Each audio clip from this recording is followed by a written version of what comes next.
Surah Araf, verse 1. A'udhu billahi minash shaitanir rajeem. Bismillahir rahmanir rahim. Alif lam mim sad. Alif lam mim sad. These letters are one of the miracles of the Quran, and none but Allah alone knows their meanings. The Mufassirin have mentioned regarding these words which we read many a times in the Quran, these are called huruf-e-muqatti'at. Only Allah Rabbul Izzat and the Prophet of Allah know the meaning of these words, and these are a secret. These are a secret. Kitabun unzila ilayka fala yakun fi sadrika harajun minhu litundira bihi wa dhikra lil mu'minin. This is the book the Quran sent down unto you, Muhammad sallallahu alaihi wasallam. So let not your breast be narrow therefrom. Then you warn thereby and a reminder unto the believers. In this verse of the glorious Quran, Allah Rabbul Izzat, like in many verses prior, Allah Rabbul Izzat is comforting the Prophet of Allah. The reason being is, before starting, I forgot to mention why this surah is called Suratul Araf. What is the reason behind this? Why is this surah called Araf, Suratul Araf? Araf, because in the 5th ruku of this surah, Allah Rabbul Izzat will be mentioning the people of Araf.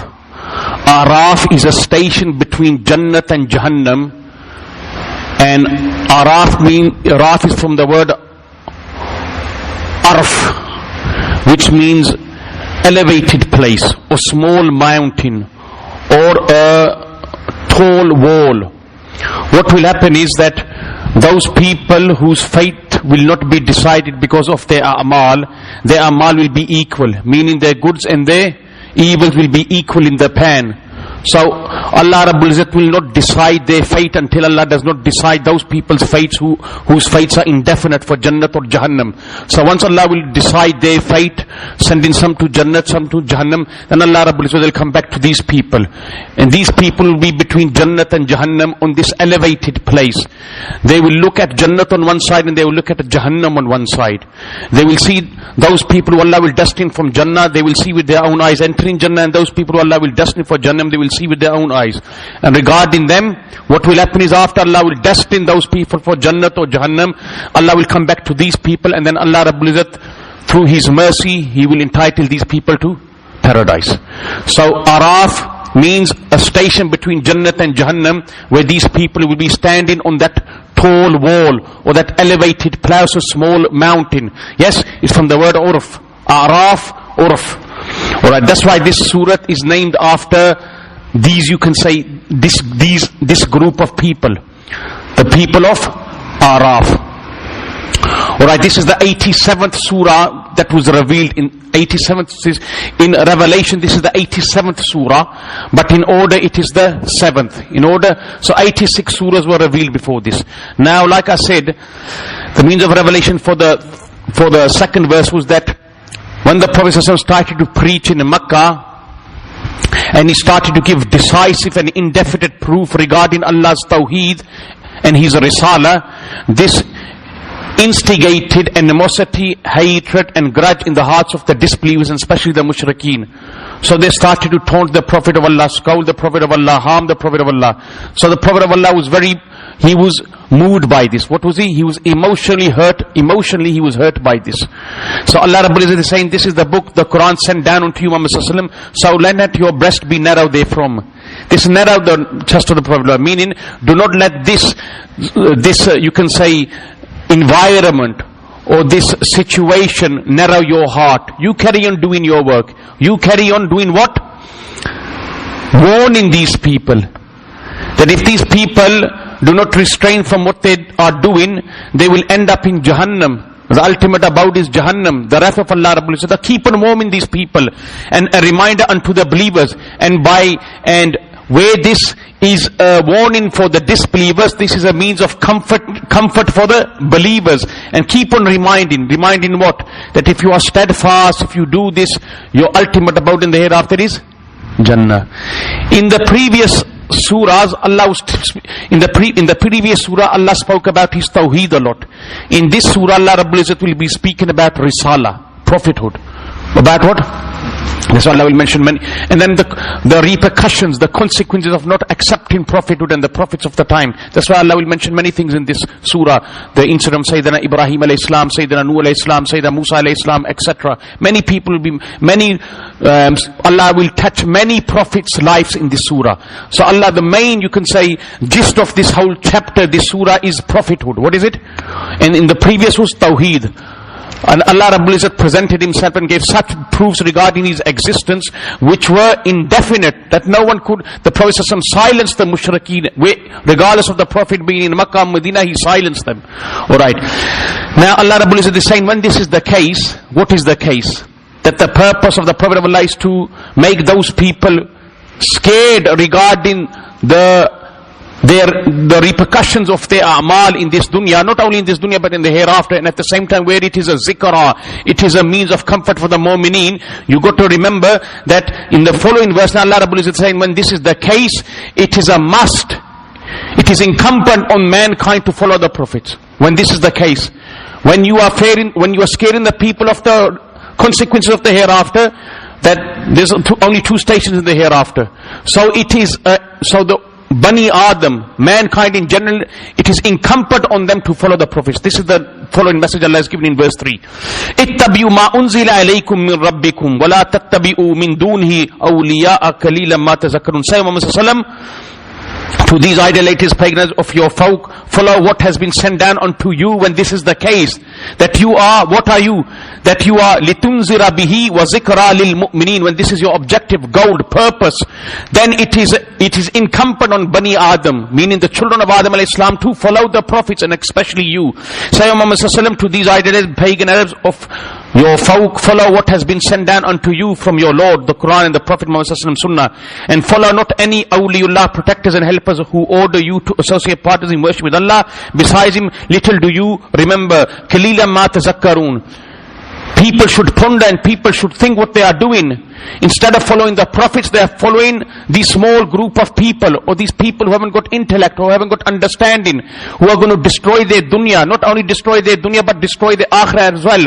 So these people should take heed and follow the prophets who come to give a better dunya and who come to give the ultimate about in the hereafter, which is in the form of Jannah. But Allah is saying, Qalilan ma tazakkarun, little do you remember. Meaning the pagans and the mushrikeen and the disbelievers, little do they contemplate, little do they think that the prophets are selflessly, whatever they do, it is selfless service to mankind, selfless.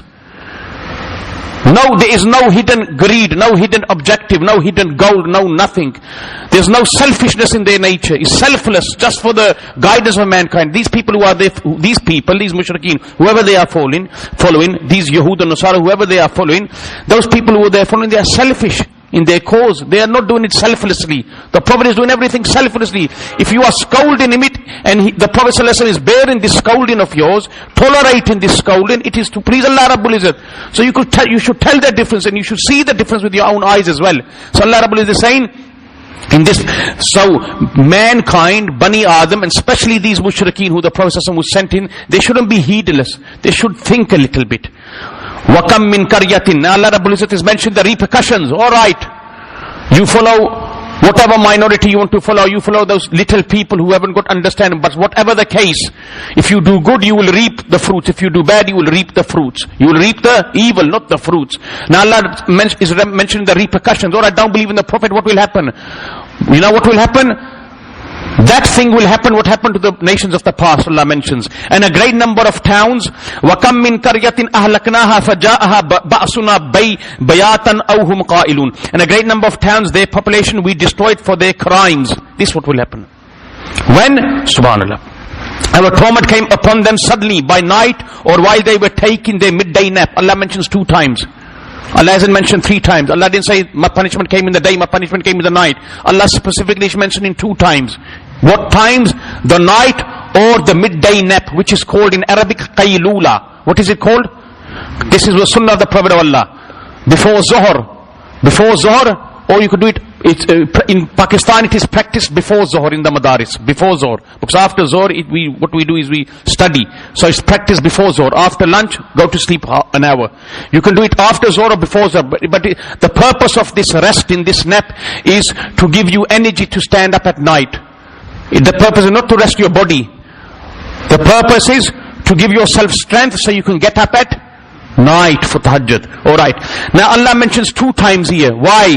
These are those 2 times where a person rests, usually where the people rest. And these are those 2 times where people don't expect any azab to come. They don't expect any azab to come. So when that azab will come, it will be more severe than if they expected that azab. That's why Allah Rabbul Izzat is mentioning that if you get something free, what is the joy?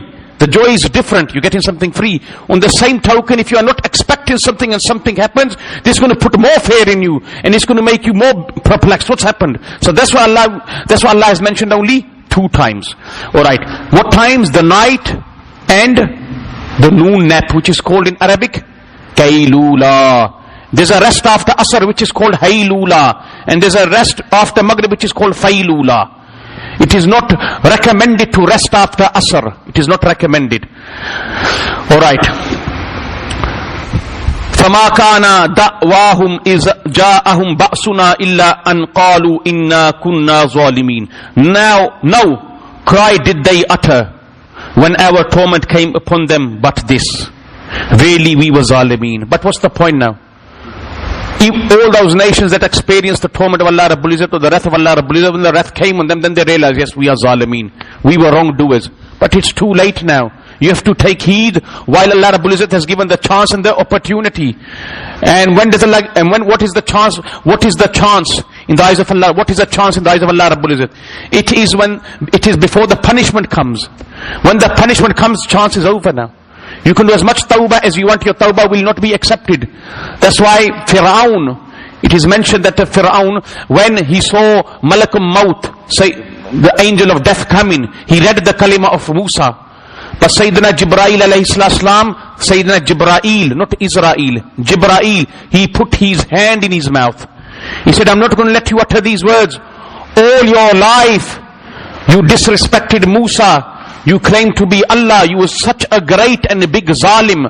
I don't want you to even utter these words. The reason being is because if you utter these words on the day of judgment, you will have an excuse. You can say Allah uttered the words. Allah only needs an excuse to forgive his slaves. So I don't even want you to have this excuse. So he put his fist in his mouth to stop him to utter these words.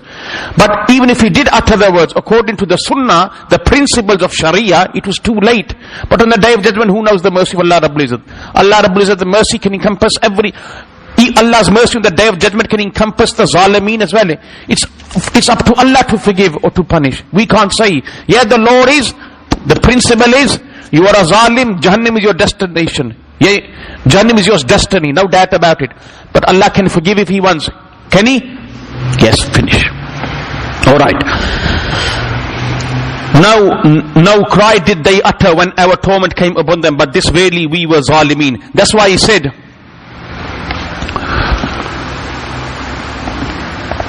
that person who will die in this state, Allah Rabbul Izzat will give him a place underneath his throne, Arsh, on the day of judgment. Number 1, that person who does not associate any partners with Allah Rabbul Izzat. That person who believes in the prophethood of the Prophet of Allah. Number 3, who does an act of good sincerely to please Allah Rabbul Izzat, meaning with ikhlas and sincerity. Number 4, that person who does not do witchcraft or black magic. Number 5, who does not kill a Muslim unjustly or unfairly. Number 6, a person who wants the good for the deen of Allah and His Rasul. And number 7, a person who loves the awliullah of Allah Rabbul Izzat, meaning those people who love Allah and His Rasul, these people love those people. And number 8, a person has enmity, a grudge, animosity and enmity towards those people who have enmity and animosity to the deen of Allah Rabbul Izzat. These people will be given a place under the arsh of Allah Rabbul Izzat on the day of judgment. On the contrary, those people, if these qualities are not there, they will have to stand in the scorching heat for 1,000 years until Allah Rabbul Izzat decides better for them. They will have to stand there. Finish. Alright. Imam Zainul Abidin, This was one of the, you can say, nephews of the Prophet of Allah, used to give beautiful advice.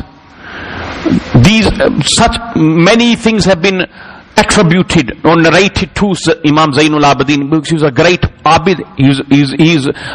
He's popular and famous for his ibadat. His ibadat. He was a abid of Allah, a lot of ibadat. Many stories Shaykh al-Hadith has mentioned in Fazail A'mal as well. He says, I am amazed at that person who is arrogant.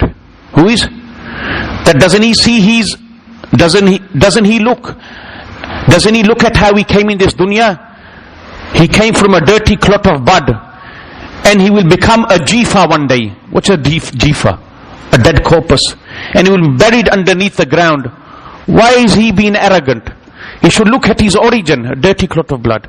And he says, I am amazed on that person who doubts Allah Rabbul Izzat, even though he claims that Allah Rabbul Izzat has created everything.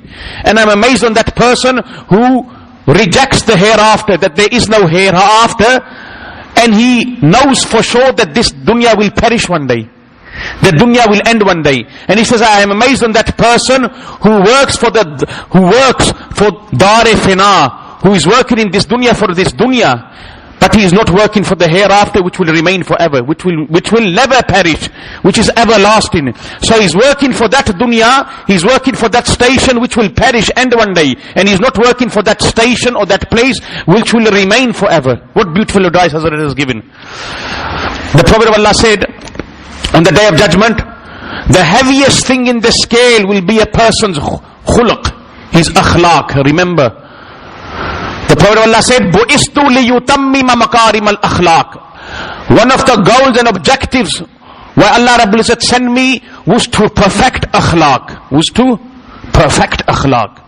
The Prophet of Allah said, one of the heaviest things on the scale on the day of judgment, it will be a person's akhlaq. The reason being is that akhlaq are an attribute of Allah Rabbul Izzat. Goodness is an attribute of Allah Rabbul Izzat. That's why the Prophet of Allah has ordered his ummah to obtain and acquire the attributes of Allah Rabbul Izzat, like generosity, like forgiveness. Today you will forgive in this dunya, Allah will forgive you in the hereafter. Today you are not ready to forgive. On the day of judgment you should not expect Allah Rabbul Izzat to forgive. You had such a narrow heart in this dunya. How do you expect Allah Rabbul Izzat to have a big heart on the day of judgment for you? You forgive here, you will get forgiveness there. You don't forgive here, you will not get forgiveness there. You give here, Allah will give you on the day of judgment. Allah will reward you handsomely on the day of judgment. You be a miser here on the day of judgment, do not expect anything from Allah Rabbul Izzat. Sayyidina Dawood alayhi salatu wasalam, once he said to the Allah Rabbul Izzat, "Oh Allah, show me that scale where you will weigh the a'mal of Bani Adam, where you will weigh the a'mal of your slaves. What is that scale? Show me that scale." Allah Rabbul Izzat revealed that scale to Sayyidina Dawood alayhi salam. When Sayyidina Dawood alayhi salam saw the scale, he saw one end of the scale was in the far east, the other was in the far west. He fell down unconscious. He fell unconscious. Such a big scale. When he revived, he asked Allah Rabbul Izzat, "Oh Allah, who can fill this scale with goodness? The scale is too big, we cannot fill this."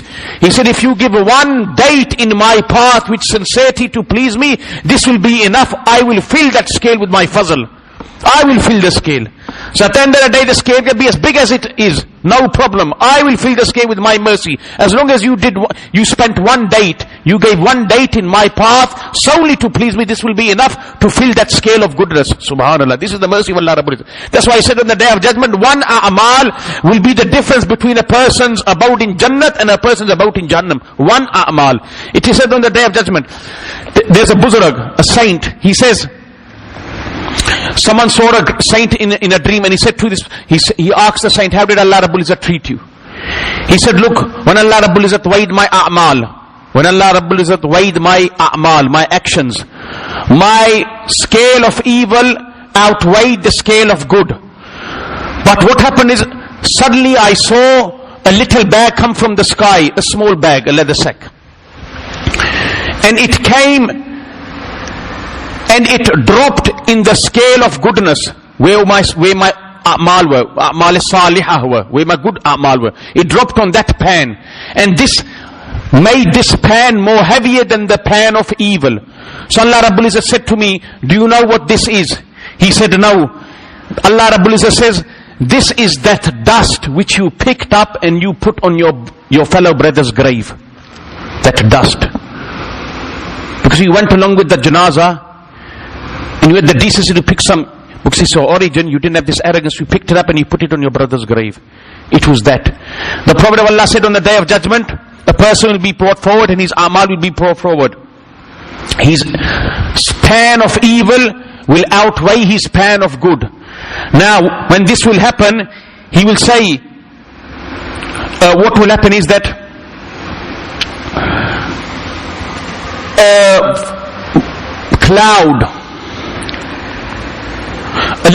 a cloud will come, and that cloud will come and fall on his span of good, and this will make the span of good outweigh the span of evil. When this will happen, he will see this. He will say to Allah Rabbul Izzat will ask him, do you know what this is, what this cloud is? He will say, Wallahu A'lam, oh Allah, I don't know. Allah will say, this is that knowledge which I gave you and you used to teach people. So at the end of the day, whatever knowledge we have regarding Islam, we should start teaching. Maybe this will save us, liberate us on the Day of Judgment. It will come in a form of a cloud and drop on our pan of goodness.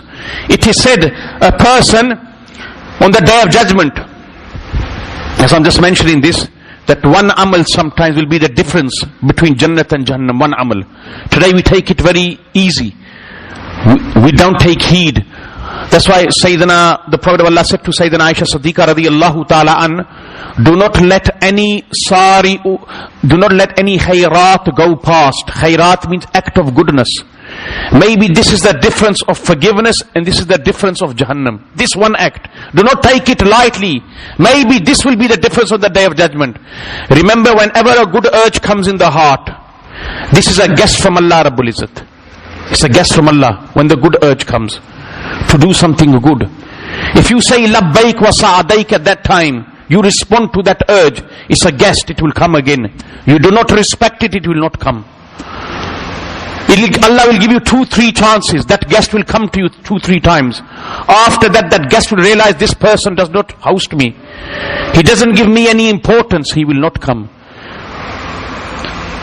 As in this dunya, if I do not respect my guest, will he come to my house again? He won't come. If a guest is not being appreciated and is not being hosted by the host properly, he's not been given due respect, why should he come again? He will never come. On the same token, a'mal salihah, they are guests from Allah Rabbul Izzat. These urges that come in the heart, these urges, we should overcome them. That's why the Prophet of Allah said, the difference between a sinner and a non-sinner is that a sinner, when he commits a sin, or when he's going to commit a sin, it is like he's walking besides a mountain and that mountain is going to fall on him. What does a person do if he's in such a scenario where he's under a mountain, and if he doesn't pass that mountain quickly, the mountain is going to fall on him and it's going to bury him? What does he do? He quickly passes that. This is the example of a moment the Prophet has given. Like a mountain falling on a person and burying them. And the sign of a evildoer, it is like a bee has sat on his nose and he just flicks it away, no problem. He takes it so lightly. A bee comes and sits on his nose and he goes, that's it, he just flicks it. Meaning he gives no importance to. When does this time come? You got to remember, Allah Rabbul Izzat is not unfair with his slaves. Laysa bizallamin lil abid. This time comes when a person does not respect those good urges. So when you don't respect the good urges, what's going to take over? The evil urges, the shaitan's going to take over, and then the time is going to come where when evil is going to be so easy for you to do that you're going to take no heed. You're going to give that evil you're going to give it absolutely no importance at all. You're going to think it's like a bee sitting on us and just flicking it away. So respect the urges. Now this person on the Day of Judgment, it is said, his pans will be equal. His good and his evil. Now what will happen is, he will say, oh Allah, what is my destiny? Is it Jannah or Jahannam? Allah Rabbul Izzat at that time instantly a parcha, a little paper will come. And that paper will come and it will fall on the pan of evil and make the pan of evil heavier than the pan of good. So according to this now, he should be destined to Jahannam. Allah Rabbul Izzat will say, he'll say, what is this? What is this rukka, this small paper that has fallen on a pan of evil? Allah Rabbul Izzat will inform him that is this ruqqa, that paper is that scalding. You scalded your father once. This is that paper, that ruqqa.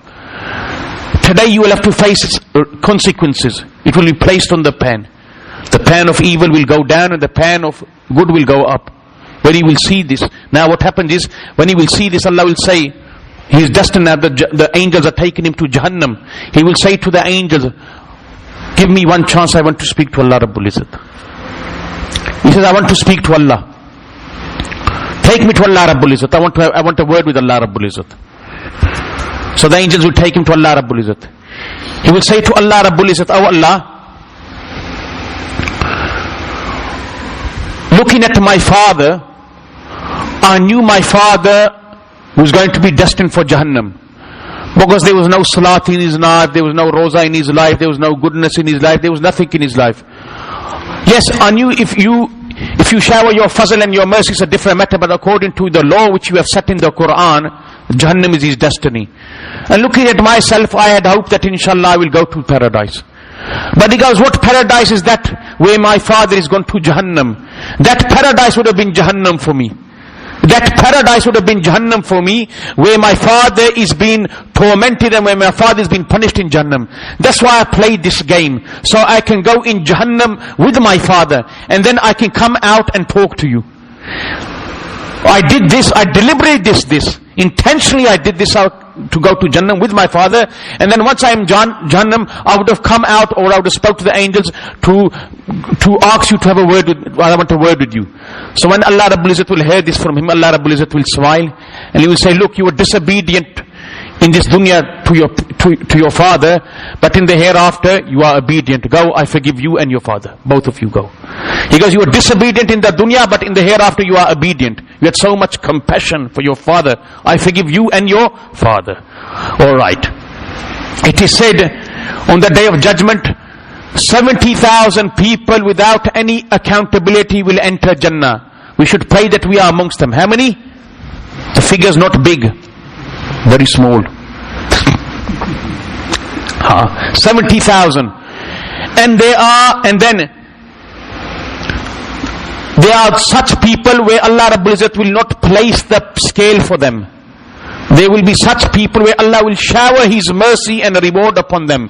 Allah will not place any tarazu scale for them. Who are those people? Those people are Ahle Masiba. Those people who suffered in this dunya, those people who were sick in this dunya, but did not complain on the tongue. You complain, your void is wasted. It is those people who were tried by Allah Rabbul Izzat, who were tested by Allah Rabbul Izzat, and who passed the test, who did not utter a word of disgust from their tongue. Oh Allah, why did you choose me? A person had a heart attack here a couple of weeks ago. He was saying the same words outside. I don't want to give him another heart attack by saying this. So I said, carry on. He already had one, and now he's saying I'm very holy person, I do a lot of zikr of Allah Rabbul Izzat on my tongue, I always remember Allah Rabbul Izzat 24/7, I'm very holy, this and that. But why did I have a heart attack?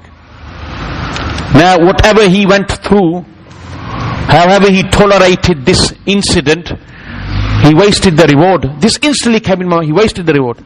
He was complaining. This is nothing. That's why once Mufti Shafi Sahab rahmatullah alayhi, it is said that Mufti Taqi Usmani Sahab says that I went to visit my father. He was very sick at that time. He had some boils on his body as big as grapes all over his body.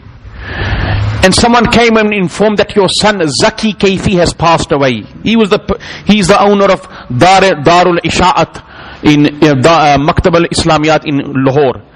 He's the owner of a library. His son, Mufti Shafi Sahab. So he comes and informs Mufti Shafi Sahab that, Mufti Shafi Sahab says that he was sitting there, someone comes and informs that Zaki Kaifi has passed away to his son, eldest son.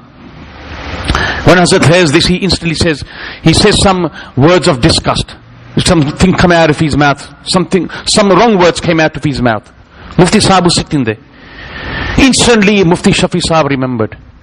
And he said this, and he made shukr then. He said astaghfirullah, he made astaghfar, and then he made shukr. He said alhamdulillah, whatever Allah has decided, whatever Allah has done with Zaki Kaifi, alhamdulillah, it is good. Allah has taken one son away. If Allah wanted, Allah could have taken two sons away. Allah could have taken 3 sons away. Allah could have taken 4 sons away. No, this was subject to correction. Subhanallah. Hazrat was informed in Hajj. Mufti Shafi Sahib had gone to Hajj and he was informed of this. Hazrat made shukr. The shukr was, he didn't say any words of distraction. He made shukr. He said, Allah has given me 4 sons. Or 5 or whatever. Allah's taken 1 away. He has still left with me 4 sons. This is shukr. Once he had boils on his body. This is another incident. Boils. Mufti Taqi Sahib came to visit his father. And at that time Mufti Shafi Sahib made shukr. Mufti Taqi Sahib was saying, he made shukr. A person cannot make shukr if he's not a mu'min. He was making shukr. He said, Alhamdulillah, however Allah has kept me. Even though the doctor said we have to amputate your legs. He said, this is nothing. If Allah wanted, Allah Rabbul Izzat could have made me, paralyzed me. Allah could have given me a bigger sickness than this. So whatever the state of a person is, he should make shukr. That's why Bal'am Ba'ura, a person of Bani Israel, Allah Rabbul Izzat took the honor away from this person. He was an abid of his time, but Allah disgraced him. Allah disgraced Bal'am Ba'ura. He was a person in the time of Sayyidina Musa alayhi salatu wasalam, abid of his time, a great saint, recognized by everybody. He died a disgusting death. He died a terrible death. You know why? Someone asked the Prophet of Allah, why did Allah take the honor away from this person? Allah made him a great abid. Why did Allah take all this? The Prophet of Allah, you know what he said? The Prophet of Allah said, this person never in his life did he make shukr. He didn't make shukr. That's why I mentioned, you want to trap a bounty, you make shukr. That bounty is trapped in your favor. It's going nowhere now. You don't make shukr, Allah Rabbul Izzat will release that. Allah will take that bounty away from you, like if you open a cage and the bird flies away. You cannot trap it then. Alright, I haven't even started, mashallah. No cry did they utter when our torment came upon them, but this really we were zalimeen. But it's too late now. Saying we are zalimeen when you seen the chastisement, the azab of Allah Rabbul Izzat, when Allah Rabbul Izzat has unveiled the curtains of the hereafter, when now the unseen has become the seen, it is too late now. Why? There's no point crying now. That's why make a change today. فَلَنَقُصَّنَّ عَلَيْهِمْ بِإِلْمٍ وَمَا كُنَّا غَائِبِينَ. Then surely we shall narrate unto them their whole story with the knowledge, and indeed we have not been absent. Allah Rabbul Izzat, whatever. Why? This is on the day of judgment. This is on the day of judgment. Allah Rabbul Izzat will ask these people to disgrace them, to humiliate them, that you rejected in this dunya. Now tell me. Allah will ask, I sent Muhammad sallallahu alaihi wasallam in you. I sent Ibrahim alayhi salam for you. I sent Moses for you. I sent Isa for you. Did you accept his message? If you did, to what extent did you apply? And if you didn't, why? Answer me. And not only that, Allah Rabbul Izzat asks the prophets, did you deliver the message? They will say yes. Allah Rabbul Izzat say, who accepted and who rejected? Doesn't Allah Rabbul Izzat know? Allah Rabbul Izzat very clearly knows who accepted and who rejected. For Allah Rabbul Izzat, nothing is hidden. Even the thoughts that come in our mind. Yes, the thought that comes in our mind. Before the thought comes, Allah Rabbul Izzat knows what thought is going to come. Why is Allah Rabbul Izzat asking them on the day of judgment? Why will He ask these non-believers? Why will He ask the prophets to testify? The reason being is to humiliate these people now on the day of judgment. You rejected in the dunya, now face the consequences. Face the humiliation where everyone is watching you. وَالْوَزْنُ يَوْمَئِذِ الْحَقِّ فَمَنْ سَقْلَتْ مَوَازِينُهُ فَأُولَٰئِكَ هُمُ الْمُفْلِحُونَ. And the weighing on that day of resurrection, will be the true weighing. Allah will be fair. What is the true weighing? A person will be brought forward. 99 registers of evil will be opened of this person. And then the angels will bring these. Allah will ask the abd himself, the slave, whatever the angels have documented in these registers, is anything been documented wrong? Shouldn't something be there that is there? He will say no. Allah will then ask, have you got any excuse? Is there any good which you did which is not in your registers? He will say no. Then Allah Rabbul Izzat will say, this is a day where I will be fair with my slaves. Allah is fair, we are not fair. Allah is very fair, we are not fair with Allah Rabbul Izzat. Something to think. Allah is fair. One amal can be the difference between Jannat and Jahannam. One amal. Today we take it lightly. Maybe this is the amal Allah wants to see. Does He apply it or not? Does He imply it or not? No. Now Allah will say, any excuse, head down. Any virtue you remember which is not in the registers, head down. He said, no Allah. Allah say, I am fair today. Whatever you did in this dunya, whatever good you did, it will be weighed today. Allah Rabbul Izzat will bring a small piece of paper, when he will see this small piece of paper, say, Allah, what's this small piece of paper going to help me? There's 99 registers of evil. How many? What's this small paper going to do? Allah will say, I said I will not be unfair today. You see, Allah will place that on the pen of good. It will outweigh the 99 registers. What will be written on that pen? La ilaha illallah. That's why I'll finish on this. Sayyidina Sulaiman alayhi salatu wasalam. Sayyidina Sulaiman alayhi salatu wasalam, once he was flying in the air, and a dehati, a villager, he saw Sayyidina Sulaiman alayhi salatu wasalam's carpet, flying carpet, whatever. And he said, Subhanallah. When he said this, Sayyidina Sulaiman alayhi salam, he was informed by the wind or the creation that someone has said, Subhanallah, when they saw your great pump and show, this great, you can say, flying carpet, he was perplexed and amazed, and he said, Subhanallah. Sayyidina Sulaiman said, where did you hear this Subhanallah from? They said, we heard this in a village, we heard this, it was a field, there was a, what do you call, a farmer, he said this in a field, Subhanallah. Sayyidina Sulaiman said, take me to this farmer. I want to meet this farmer. So Sayyidina Sulaiman comes down and he says to this farmer, what did you say? He said, what do you mean? He goes, what did you say? You said something when you saw my carpet. I have been informed by the wind. He said, I said, Subhanallah. Sayyidina Sulaiman alayhi salatu wasalam said, do you know the value and do you know the price of this Subhanallah which you said? Because he was so amazed looking at Hazrat's pump and show and the glitter and the you can say embedded pearls in the carpet and everything. He said, what's the value?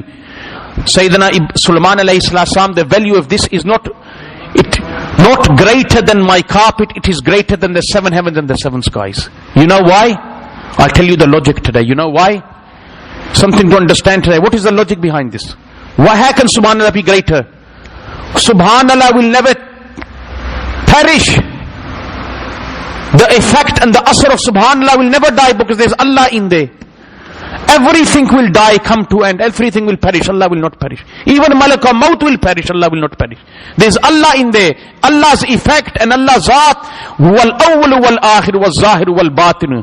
Allah was there when there was nothing, and Allah will be there when there will be nothing. That's why the asrat and the effect of Subhanallah will remain. That's why the power, the value of Subhanallah is greater than the dunya. That the dunya is darul fina. The dunya will end one day. It will come to an end. It will be destroyed. But Subhanallah and the effect of Subhanallah will never end. You will reap the fruits in the hereafter as well. Allah Rabbul Izzat give you me the tawfiq to implement and practice. Wa akhiru da'wana alhamdulillahi rabbil alamin. How many minutes was that?